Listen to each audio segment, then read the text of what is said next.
जयपुर की पहचान अपने आप में शाही विरासत को लेकर के एक बड़ी पहचान है। हेरिटेज को लेकर के बड़े पैमाने पर यहां पर बहुत से उदाहरण देखने को मिलते हैं। हार्मोनियस हेरिटेज को अगर हम देखें तो आर्किटेक्चर में भी हम लोग देखते हैं, जहां पर मुगल इंडियन आर्किटेक्चर का दोनों का साथ एक साथ देखते हैं। कई किले हैं, कई बिल्डिंग्स हैं। हमारा खाना पीना है, उसमें भी हम लोग मिली जुली संस्कृति और विरासत दिखाई देती है। इसलिए जयपुर में जो रंग अपनाया है वो पिंक अपनाया है। पिंक रंग भी हार्मोनी का रिप्रेजेंटेशन है। और हम तो ये मानते हैं कि जब लाल में सफेद रंग मिल जाता है तो पिंक रंग बन जाता है। तो ये कोशिश रही कि एक विजन इंडिया के माध्यम से हार्मोनियस हेरिटेज के कार्यक्रम में विचार हमें बहुत से लोगों के सुनने को और देखने को मिले। हम लोगों का मानना है कि इतिहास में जाओ तो अच्छे सबक ढूंढ कर, और हार्मनी होगी तो अमन चैन होगा, तो हमारी तरक्की खुशहाली होगी। हार्मनी होगी तो प्रोग्रेस होगी, हार्मनी होगी तो पॉजिटिविटी होगी। सामंजस्य हमारी आपकी दोस्ती कराता है, सामंजस्य से ही समाज बनता है। और देखिए, हमें नेचर भी कभी कभी जो रेनबो दिखाई देता है, वो हार्मोनी जो कलर्स के उसी से वो बनता है, इंद्रधनुष। तो हार्मोनी से ही तरक्की और खुशहाली है। उस दिशा में हम लोग लगातार काम करते रहेंगे। कल आपने यहाँ पर दावा किया था SIR के जो नाम कटे उसके बावजूद हम 27 के अलायंस को लेकर कांग्रेस के साथ अलायंस रहेगा, या 22 में आपने तमाम लोगों के साथ किया था, जयंत चौधरी, ओमप्रकाश राजभर, संजय चौहान, कल्की पटेल, ये सारे लोग नहीं। भारतीय जनता पार्टी से मुकाबला है। इस बार उन्हें समुदाय हराने जा रहा है। इसीलिए विजन इंडिया के माध्यम से हार्मोनियस हेरिटेज का संदेश यही है कि उन्हें समुदाय हराने जा रहा है बीजेपी को। और समुदाय का मतलब हुआ पीडीए। जो हमारा पीडीए समुदाय है, इस बार भारतीय जनता पार्टी का मुकाबला करने जा रहा है।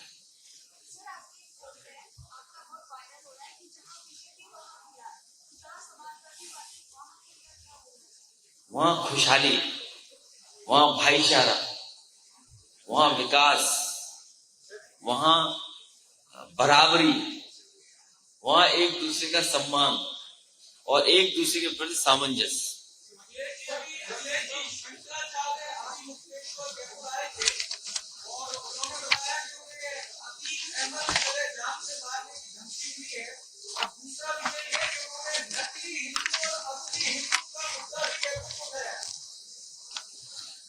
पूजनीय शंकराचार्य के विचार बहुत महत्वपूर्ण हैं। वो कई नकली संतों का मुकाबला कर रहे हैं। उनकी बहादुरी को, उनकी साहस को बहुत बधाई। हम लोग हमेशा पूजनीय शंकराचार्य जी का सम्मान करते रहेंगे, करते हैं, और भविष्य में भी हम लोगों को मौका मिलेगा तो उनका आशीर्वाद लेकर के आगे बढ़े। बहुत ज्यादा प्रासंगिक होता है। चुनाव आयोग का जो ऑफिशियल ट्वीट आया जवाब, उस ट्वीट को और आपके अगले साल के यूपी चुनाव को चुनाव आयोग के साथ किस चैलेंज के रूप में कभी आओ यूपी पधारो।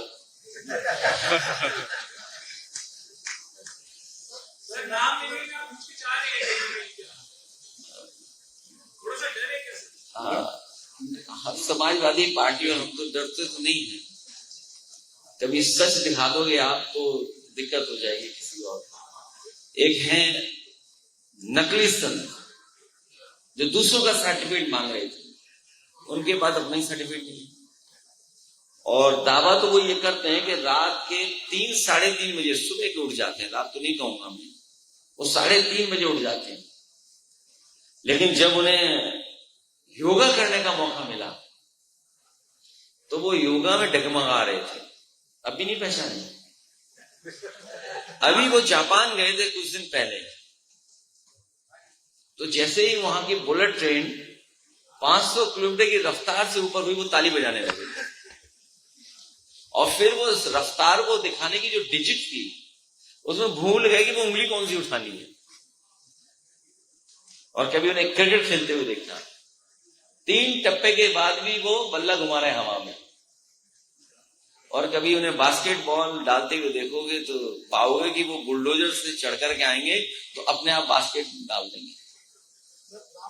अब तो समझ गए होंगे, उनका नाम अजय सिंह बिष्ट है। देखिए, भारतीय जनता पार्टी शुद्धिकरण को कभी महसूस नहीं कर सकती। ये इशारा कर रहे हैं, लोगों को इशारा कर रहे हैं कि आपको वोट डालने तभी भेजेंगे जब शुद्धिकरण आपका कर देंगे। शुद्धिकरण महसूस नहीं कर सकते।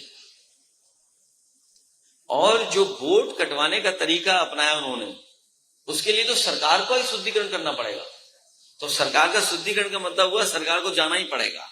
मैं आपके सामने कह रहा हूं ये बात कि जिस समय एसआईआर का एक्सरसाइज चल रही थी, फॉर्म 7 बड़े पैमाने पर भरवाया जा रहा था और फॉर्म 7 से समाजवादी पार्टी के वोट कटवाए जा रहे थे। उस समय हम अपने तमाम जो पीडीए प्रहरी हैं उनका धन्यवाद देना चाहते हैं, कार्यकर्ताओं का, जिन्होंने नजर गड़ाई हुई थी। और हमें वो मौका मिला जहां पर हमने देखा कि भारतीय जनता पार्टी ने एक जो दस्तखत नहीं कर सकता, साइन नहीं कर सकता है, नंदलाल निषाद, उसका फर्जी दस्तखत कराया। और फर्जी दस्तखत करा करके फॉर्म 7 से समाजवादी पार्टी के वोटरों का वोट काटा। जब हम लोगों ने उसे पकड़ लिया और इलेक्शन कमीशन के सामने बात रखी, आज भी इलेक्शन कमीशन ने कोई कार्रवाई नहीं की किसी अधिकारी पर। केवल एक नहीं, मैंने अपनी कॉन्स्टिट्यूंसी में पकड़ा जहां हमारे नगर अध्यक्ष के फर्जी साइन कर करके हमारे वोटर का वोट काट दिया। अब डीएम ये ढूंढ रहे हैं कि ये जानकारी दे कौन रहा था समाजवादी पार्टी को। सोचिए आप, जिला अधिकारी ये ढूंढ रहे हैं कि ये जानकारी हमें भी कैसे मिल जा रही थी। लेकिन इलेक्शन कमीशन अभी तक कोई कार्रवाई नहीं कर रहा किसी पर। तो इसलिए हम ये कहते हैं कि इलेक्शन कमीशन निष्पक्ष नहीं है। Election commission Bharatiya Janata party के इशारे पे काम कर रहा है। ये जो शुद्धिकरण बोलने वाले लोग हैं, इस बार समुदाय पीडीए इनका शुद्धिकरण कर देगा। ये तो आप जानते होंगे, पूरे देश की खबरें आपके पास पहुंचती हैं और जानते हैं।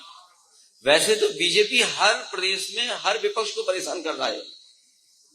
बीजेपी के लोग इलेक्शन कमीशन के माध्यम से विपक्ष को परेशान कर रहे थे, लेकिन यूपी आते आते भारतीय जनता पार्टी खुद परेशान हो गई। एसआईआर का समय हम लोगों ने कभी नहीं बढ़वाने की मांग की, केवल एक बार बढ़वाने की मांग की केवल। उसके बाद जितना एसआईआर को एक्सरसाइज के लिए समय बढ़ाया गया, वो सब बीजेपी के लोगों के सारे पे बढ़ाया गया। और अब तो वोट सामने आ गए हैं। बड़े पैमाने पर हेरा फेरी की तैयारी थी। अभी हम हर बूथ पर जांच करेंगे कि हमारे वोट के साथ कहीं खिलवाड़ तो नहीं हुई है। क्योंकि मैं जयपुर आ गया था, इसलिए मैं पूरी वोटर लिस्ट नहीं देख पाया हूं, लेकिन हमारी पार्टी के वर्कर्स, कार्यकर्ता पूरी जिम्मेदारी से वोटर लिस्ट बूथ स्तर पे देख रहे हैं कि कहीं कोई वोट गड़बड़ तो नहीं होगा। क्योंकि बंगाल के बाद और अन्य चुनावों के बाद पूरी भारतीय जनता पार्टी यूपी पहुंच जाएगी। और वैसे भी राजस्थान से बड़ा लगाव है यूपी के लोगों को। बहुत सारे लोग राजस्थान के रहने वाले यूपी में जो चुनाव लड़ाते हैं और देखते हैं चुनाव। जो पीड़ित होता है, जो दुखी होता है, जो अपमानित होता है, वो सब पीडीए। और जो समुदाय के आप नाम ले रहे हो, वो सब पीडीए। उसमें बड़े वर्ग में बड़े साथी लोग मिलेंगे, वो होंगे पीडीए के साथी। नौकरी का अभाव, रोजगार का अभाव, महंगाई से पीड़ित होंगे, अन्याय हो रहा होगा कहीं ना कहीं। हमारे तमाम आदिवासी भाई बहन होंगे, तो वो सब शामिल है। जो पीड़ित है वो दुखी है, जो अपमानित है वो पीडीए में शामिल है। पिछड़े, दलित, मुसलमान तो है ही शामिल, आदिवासी है ही शामिल, अल्पसंख्यक भाई है ही शामिल, आदि आबादी तो है ही शामिल। इसके साथ साथ पीड़ित, दुखी, अपमानित लोग भी इसमें शामिल है। देखिए, फिल्म बनाने वाले कितना अच्छा काम करते हैं। एक लाइन इतनी छोटी लिखते हैं जो देख भी नहीं सकते, पढ़ भी नहीं सकते आप, कि इसमें सभी कहानी पात्र काल्पनिक है, और उसके बाद हम और आप सच मान लेते हैं। आप और हम लोग क्यों सच मान रहे हैं जब वो काल्पनिक है? तब भारतीय जनता पार्टी और उनके संगीत साथी और अंडरग्राउंड लोग यही काम समय समय पर करते हैं। ये तो फिल्म की बात है। धुरंधर के पोस्टर लग गए थे, तो जब धुरंधर के पोस्टर लगे तो एक नया कलाकार मिल गया, धुआंधर मिल गए हमें, धुआंधर। उसके बाद से पोस्टर लगना बंद हो गया। लेकिन यूपी की पॉलिटिक्स में जो लोग हैं वो जानते हैं सच्चाई क्या है, इसलिए समुदाय ने हराने जा रहा है, पीडीए बीजेपी को हराने जा रहा है। इसीलिए समय समय पर फिल्म आएंगी, आपके ओटीटी पर कई सीरीज आएंगी। अभी कुछ फिल्मों का नाम बदला है, और भारतीय जनता पार्टी ब्राह्मण समाज से प्यार करके न जाने कौन कौन सी फिल्म या सीरीज बना रही है उनके नाम, उस पर भी उन्हें पीछे हटना पड़ा। और देखना आप भविष्य में, कालीन भाई के बाद कोडीन भाई, और कोडीन भाई के बाद किडनी भाई, और बहुत जल्दी आप देखेंगे गांजा गंज पर ओटीटी पे कोई बड़ी सीरीज आने वाली है। क्योंकि यूपी में जब से बीजेपी आई है हर दिन गांजा पकड़ा जा रहा है, कभी इस शहर में, कभी उस शहर में, कभी। आपके राज्य की खबरें, आपके शहर की खबरें सबसे पहले जानने के लिए देखते रहें अमर उजाला। चैनल को सब्सक्राइब जरूर कर लें और पाएं हर अपडेट।